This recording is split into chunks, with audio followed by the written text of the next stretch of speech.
Hello and welcome to the WRST Podcast. I'm your host, Alexander Wilcox, and today we're chatting with Donald. What's going on? Dude, so we've actually known each other for a bit now. I moved here in, I think it was 2016, and Yep. I think we met later on that year. Oh, no, 2017 is when we met. 2017, yeah. So I want to start out there. Like, let's talk about like how we met originally. It was Two Tall Gamers. Man, yeah, golly, you're digging way back in the way machine, in the Wayback Machine, as it were. Well, first off, let me start off by giving myself a little bit of an introduction. Fine. To those who may not know me. So yeah, my name is Donald Harris. I've been in the games industry for, too long. It's like 15 plus is what I have on like most. When you start bios. counting your stuff in decades, I've realized that. But yeah, I've had been in games most of my career, but I've done a lot of tech stuff. I've been in quantum computing. I've been in fintech. I was a VP at Goldman Sachs. I didn't know that. Yeah, I spent like 10 years at Dell. I'm just a big nerd is what it is. No matter what, you can't get away from the nerd stuff. That's me. No, and I think, if I remember correctly, the way you and I met is a buddy of mine by the name of CJ Peters and I. Fellow game dev. Yep. Shout out to CJ and Console Kings. We decided to get a podcast together, and this podcast was like, hey, let's talk about the games industry. Let's cover the games industry. Let's cover the news events and things of that nature. And it was called Two Tall Gamers. So also a little fun fact about myself, I'm 6'8". He is very tall. I am very, very tall. CJ is 6'5", 6'6". Yeah, they're both massive people. Yeah, and he can't correct me since he's not here right now. So you know what? He's 5'11". But no, so... Oh, man, I can't remember the name of the studio where we were recording. It was at the Daily Dot. The Daily Dot. God, over in the Triangle. Yeah, for those of you who are not in the Austin area, the Triangle is like this beautiful little nugget where Lamar and... I can't remember the other streets. They accidentally two streets, and they made a triangle. Yeah, and then they built like a giant building with awesome restaurants in it. Very, very good restaurants in there. So yeah, and then you were the producer of that podcast. Yep, I was like the dude shooting their like product videos for. It was a lot of like Facebook marketing at that time. Oh my gosh, yeah, I remember that. So that was like my first major gig in Austin because I'd only been here for a year. It took me a while to get reestablished, and like that's where I ended up meeting you. So that's why I was like, this is super relevant. It's so formative. What's interesting to me is not to blow your head up. I always thought you had a lot more experience. Oh, really? Yeah, like coming into it, I was like, oh, this guy. I'm in his house. I'm gonna do what he says. I'm gonna look here, look there. Don't look that. You want to be directed by me? Yeah. Seriously, but like so. Kudos to you, man. You knew your stuff then, and you know your stuff now. So. Aw, shucks.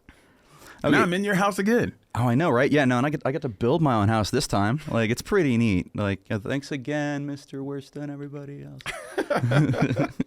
Okay, so I wanted to start off talking about like ATX game makers. Yep. And so you've been in the game industry for, as you're saying, too long. Yeah, too long. And what was the like genesis of starting ATX game makers? Because like I know my struggles with the film industry and the things I think we need.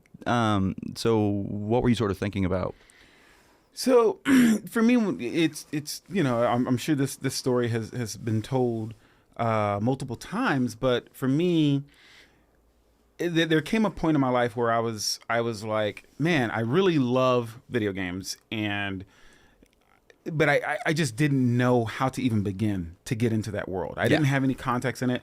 A lot of my experience was in the world of sales at that time, high-tech sales. Which games are, but it's still different. Right. It's still different. And it's its own club, And so for me, one of the things I struggled with is finding a mentor. And, I eventually found that mentor. And there was a literal time where I could tell the story now. One of my mentors, so I had a couple of mentors, and mentors are big to me. Like even now Josh in my was career, one of mine. Yeah, even now at this many years in my career, I literally just picked up a new mentor by the name of Elizabeth Howard, and she works over at 2K. this woman is insanely smart, and it's just like It's like getting power leveled. Yeah. yeah, exactly. So I was just when she said she'd agreed to be my mentor, I was like, okay, thank you. So this particular memory that I have of this one mentor, like he was taking me around, and this was during a time where there were gaming conferences in Austin. There's not really anymore. They kind of dried up. Yeah. Yeah, and we walk up to the door, and it was a big time Sony event. So it was only Sony executives in this, and my mentor had an invite. It was a private event, and the guy's like, "Oh, hey, what's your name?" It's like, "Oh, it's Tom Biscaglia." Well, I just told you guys who the mentor is. Hey, trust me, this guy is known for blowing up his crazy spot stuff. But and he goes, "Oh, okay. Well, then who is this?" And he's like, "Oh, it's Donald Harris. He's with me." And the guy goes, "Oh, well, Donald's name is not on the," and literally the guy gets that part out. Tom grabs my hand and pulls me inside. Yeah. And here I am now, like in this world, like I was just like thrown in head first. And so because of that, once I got to a certain point in my career, I realized that, man, those opportunities need to be there for other people. Yep. And so I created ATX Game Makers, which there was a funny Genesis story there too. There is a meetup in Austin that was officially closing down. Like there was, hey, we're done. You had a great time, Austin. And I was sitting by my boss, Patrick Curry of Farbridge. So during the day, great dude. Yeah, a great dude, super great dude. He's like, I say he's my boss, but it's a dude I work with. Oh yeah, and full disclosure, I did do a video for them at one point, so like we've done business. Yeah, that's true. Full disclosure. Patrick Curry, the guy I work with during the day. We're sitting down, and he kind of gets embarrassed when I tell the story, so I'm definitely gonna tell it. He's like, "Hey, so and so is closed down. You ever thought about opening up a community?" And I was like, "Oh yeah, there's an underserved market here." Yeah, and he's like, "Well, what would you do?" And I was like, "Oh man, I would like help diverse people get into gaming, right?" And I want people to not have to deal with what I did. Exactly. Make it easy. I understand the same thing. Yeah, it's like having those mentors in place and those thought leaders to help you get your career off the ground. And so he starts quizzing me all these questions, and little did I know, he was like checking to make sure like the URLs are clear, checking to like see what it would cost to get my first venue and all of this stuff. He slams down his credit card and he goes, "Take this. This is what you're doing for the rest of the day. Put my money where your mouth is." And I was like, holy shit. So that's literally how ATX Game Makers got started. You got a little kickstart from Patrick. I did. And so, yeah, and he's been super supportive ever since. So it's been great, man. It's been a great ride. What was your first event, actually? I forget what the first one was. Oh, man. The first one kind of made me so freaking nervous. Oh, yeah, dude. Events are so nerve-wracking. Yeah. So, again, Patrick then follows up and says, "Hey, you should throw an event at the South by building." So this is right when South by constructed their brand new building. Oh, yeah. Is it like off Sanjak or near there? Yes, or something? Yeah. And then, have you ever been there? They used to have this coffee shop in there, a delicious place called South Bites. And so he goes, "Again, take my card and, lure some people in there." So what I did is I offered industry professionals like, "Hey, I'll buy you a cup of coffee. You come over. I'm going to get a bunch of people from the community who wants to get into games. Y'all just I want to make a little mingle. mixer here. Make a little mixer." And in my head, I was like, okay, 10 to 15 people will show up. So 60 people later, That's more. Yes, in the lobby of the South by building. By the way, I did not ask South by. I asked one. So 60 people are now lobby in this takeover. Place. It was a straight up lobby takeover. And interesting story out of that is like Hugh Forrest of South by came through and he saw what was going on. He was like, "Thumbs up, this is awesome." I like what you're doing here, kid. Yeah, so I'm just like, so yeah, man, that was the very first event. And then ever since then, it's just been like trying to do small events here and there. Of course, COVID made it hard. COVID knocked me on my butt. How'd you deal with that? Like, did you just have to go cold the whole time, or did you? No. Or did you go to Discord? I ran to Discord, not go. I ran to Discord, and it was one of those things where, okay, how can I do events on Discord? How can I keep this community together? You need to eventize something, even if we can't be around each other. Yeah, and so it became game nights. It became speaking events within the game, within the Discord, because you can do the live stream and all that stuff. Discord became ubiquitous. Like it was Zoom for work, but it was Discord if you're a gamer after work. Yeah, and so I just literally used the tools that I had available, and again, Discord is free. Yeah, and so it was just to make your own server, which is the best part. You want to spin up a community, name it. It's two and then buttons. Get the subreddit too. Bam, you've now got a community. Yeah, and I'm speaking of, the community just crossed over 900 members. Oh hell yeah! And so it's just like it blows my mind that there's so many people there, and it's just like, because these are mostly local people. I will say about 80% are local. Yeah, and that's crazy. So some people might be like, well, mine's thousands and thousands. No, these are mostly people around here. Yeah. So it's a lot more meaningful because like they're far more likely to participate. Yes. Yeah. It's crazy, man. It's a real beautiful thing. There's been, countless stories of just like, for instance, there's this one person who she came up to me and she's like, hey, I had this interview. And I'm really, really nervous about it. I was like, great. Meet me at Starbucks. Bring your resume. Meet me at Starbucks. Mock interview time.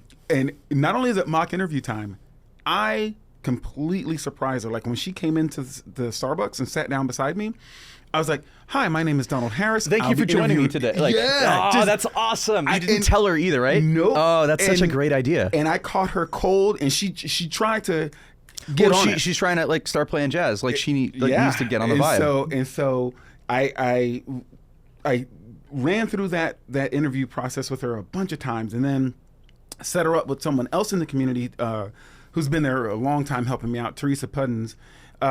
She started mock interviewing her and got her prepared. She ends up getting the job, and I was just blown away. And she comes up to me in a future event and she goes, hey, I just want you to know that you changed my life. You got game dad vibes. You're like, oh my god. Well, she goes, you changed my life, and I was like, oh, in my head, I'm like, I got her the job that she's always wanted, right? Yeah. And she's like, no. Yes, you got me the job. I want to be in games, blah blah blah. If I didn't get this job, I would have had to leave Texas, go back and move in with my family, and start from zero. And that's when I was like, oh shit. I completely understand why that's big. Part of the reason why I'm still here is because I got the job at the Daily Dot. I was a week from moving home. I've been here for 6 months. Didn't have work going. Was mad depressed. Got a job at Eureka down on 6th. Got the gig with the Daily Dot. Got my first apartment all in 3 days. Oh. I was this close to being gone. God. Yeah. So it's like I was like, ooh, I really empathize with that story. Like, yeah, dude, it's crazy, and that's when I like really started to get the idea that like ATX Game Makers it's well beyond bigger than me, and the way that it can affect and help people is it's just crazy. It's more than just like, oh hey, I want to help you make a video game. It's like, no, I want to make you part of a member of a community, and like the thing. As you've been going through all this, like the number one thing I've been trying to do in my career is not repeat the stuff I hated, because a lot of people would do, you got to earn your stripes or X, Y, and Z. And the reason people make you do that is because it's what they had to do. So they're of the opinion, if I do this crap, you should. But I had to ask myself, as I'm getting older, what do I hate about the older generations? And it's forcing people to do stuff just because you did it. I'm like, if something doesn't make sense to me, I'm not going to make someone else do that. So all I want to do is just cut the crap. Damn. Because it gets frustrating. You hit home on something. There was, I found myself in a position to where, so I'm hiring, right? And I'm looking at all of these resumes. Who is that? Oh, you're talking about the story. I thought you were right now. Oh, well, we all, are we hiring right now? Well, I'll add that in the description if you are. Anyway. Exactly. So, I'm at a point where I'm looking for engineers, and I'm thinking about the team, and I'm thinking about the people that I want to hire, and in my head, so because of the position that I run at Farbridge, which is the company I work at during the day, I have to think about finances, and I have to think about like, hey, the work that we do for our clients, I want to like shine so that I can then use that work to go get more work. Yeah, that's the good work gets good work. Like, right. So if I hire someone who's brand new to the industry, oh man, I'm taking a risk on this newbie versus, oh, I can hire this senior person. Well, you already know what they can do. Who I already know what they can do.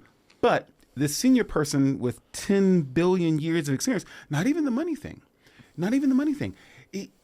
They can go off and get another job. Mm-hmm. Whereas this person who's fresh out of UT, They're hungry. But everything is going to say, oh, I need 5 years experience. The paradox. That's some of that crap of, oh man, you got to go through this bull crap because I went through this. No, you know what? So we were able to pick up this new hire, this new guy from college, and they're working out amazingly. And so it's just it's great. It's just like that's some of the stuff that, like, you know, I'm also trying to change about the industry is like, you know, some of those things. And then of course, changing the face of the industry and the way the industry looks overall. Like, I want everybody to be represented. Yeah. As I said on the podcast, I think it was the last episode, the one before that, like, homogenization doesn't breed like cool or interesting or new things. Like, I don't want a bunch of people that look just like me. In the same way, I don't want to work with someone that's exactly like me. I'd go crazy. Yep. You know, one of the things I like to tell people about why I'm so interested in diversity, you know, outside of the main important reasons, is there's a little bit of selfishness. If I get different looking people making games, I get different video games. Yeah. Exactly. We get stuff we can't even know that we want yet. Yes. Yeah. So yeah. This is leading perfectly into our final topic. So what do we got going on here? We're doing there's some stuff for South by happening. So we got this idea. So we did the event last year and it was great. I happened to be there. I filmed it for him. Yep. Tiffany, my CEO and partner in life. In crime. No. And partner in life in crime. She's been pretty instrumental in a lot of this stuff that's going on. So we've decided to go a much larger event this year. So this is a free event that my friends at Wursta are helping bring Might to have heard life. About them before. Yeah. You know, so I am taking over the Wursta gallery. Right above us, the Wursta NFT gallery is going to be taken over by ATX gamers, and for 2 full days. We're going to be throwing a 2-day event, which is the March 13th and 14th. 13th and 14th. From 10 to 7.